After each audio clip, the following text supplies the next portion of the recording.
Hello students, आज की class में हम शेविंग एंड निबलिंग पढ़ने वाले हैं। तो चलिए देखते हैं। ये शेविंग और निबलिंग फॉर्मिंग प्रोसेसेस होते हैं, फॉर्मिंग ऑपरेशंस होते हैं। चलिए देखते हैं। सबसे पहले हम लोग शेविंग देखते हैं क्या होता है।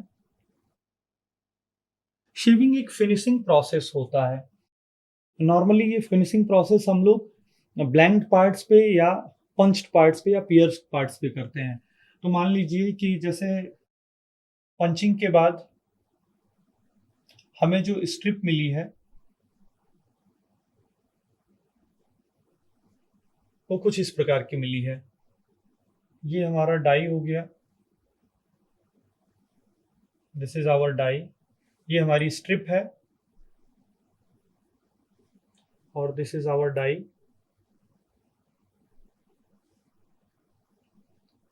अब यहाँ पे ये वाला जो पोर्शन हम देख रहे हैं, this this portion, this is the extra portion. ये एक्स्ट्रा पोर्शन क्लियरेंस के कारण जनरेट हुआ है। जो हम डाई में क्लियरेंस देते थे पंचिंग के टाइम पे, तो वहां पे क्लियरेंस देने के कारण ये एक्स्ट्रा बर्स क्रिएट हो गए हैं। इसको हम लोग यहाँ लिख देते हैं इसे, दिस इज वर्क पीस, या हम इसे कहें पियर्स्ड पार्ट।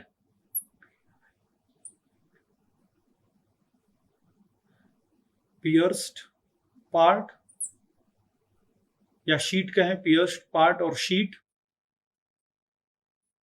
पंचिंग के बाद जो शीट हम लोगों ने प्राप्त की है, दिस इज आवर डाई। अब इस बर को, these are called burrs, BURR, burrs, या बर भी कहते हैं हम इसे। तो इस बर को रिमूव करना है हमें, सो दैट सरफेस जो है हमारे पियर्स्ड पार्ट का, वो उस पर्टिकुलर शीट मेटल का सरफेस फिनिश अच्छा हो जाए। तो इसको रिमूव करते हैं हम। इसको रिमूव करने की प्रक्रिया को हम यहाँ पे पंच की सहायता से इसे हम लोग फिर रिमूव करते हैं। तो इस रिमूवल ऑफ बर, इसे हम लोग शेविंग कहते हैं। तो नॉर्मली ये जो हम लोग बर रिमूव करते हैं, ये ब्लैंकिंग ऑपरेशन के बाद जो हमें ब्लैंक मिलता है उसके आउटर सरफेस पे, मान लीजिए ये हमारा ब्लैंक है, तो ब्लैंक के आउटर सरफेस पे सरफेस फिनिश अच्छी नहीं होती है, बर्स क्रिएट होते हैं। तो इस ब्लैंक के, ये हमारा ब्लैंक हो गया। और जैसा कि हम लोग पियर्स्ड पार्ट देख रहे हैं, तो उसमें हमारा शीट हो गया। तो शीट में जो होल्स हुए हैं, होल्स के अंदर यहाँ इनर पोर्शन पे जो बर्स क्रिएट होते हैं, तो इसे रिमूव करने के लिए हम लोग शेविंग ऑपरेशन यूज करते हैं। सो इन पियर्सिंग, पियर्सिंग या पंचिंग कहें, in piercing and blanking, in piercing and blanking, blanking. So normally जो शेविंग ऑपरेशन होता है, ये पियर्सिंग और ब्लैंकिंग ऑपरेशन के बाद परफॉर्म किया जाता है। तो पियर्सिंग और ब्लैंकिंग ऑपरेशन में जैसा कि हमने देखा कि जो हमारा ब्लैंक होता है उसके आउटर सरफेस पे, और जो हमारा शीट होता है उसके इनर सरफेस पे जो भी बर्स क्रिएट हो जाते हैं, उसको उसे रिमूव, उस पर्टिकुलर बर को रिमूव करने की प्रक्रिया को हम लोग शेविंग कहते हैं।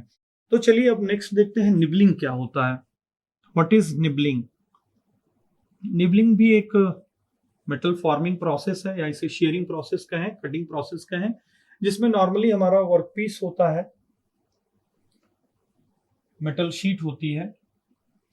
इसमें एक कंटूर हम लोग कट करते हैं स्मॉल स्मॉल इंक्रीमेंट्स में। तो मान लीजिए कुछ इस प्रकार का, इस प्रकार का हमें कंटूर कट करना है, तो हम लोग पंच की सहायता से एक स्मॉल कंटूर इस प्रकार से कट कर देते हैं। तो ये फाइनली कंटूर हमारा कट हो जाता है। तो ये फाइनल हमारा इस प्रकार का इरेगुलर शेप का होता है, मतलब पाथ जो होती है वो इरेगुलर होती है।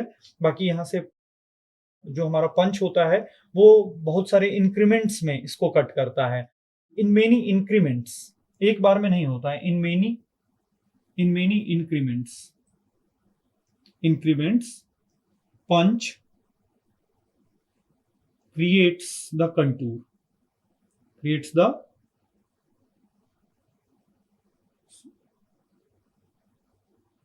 creates the contour, CONTOUR।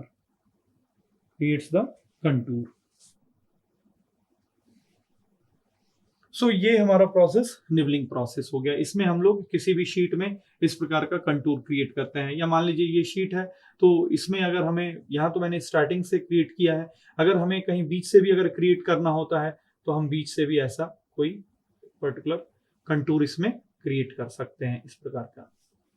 This process is known as nibbling process. तो आज की क्लास में हमने शेविंग देखा और निबलिंग देखा।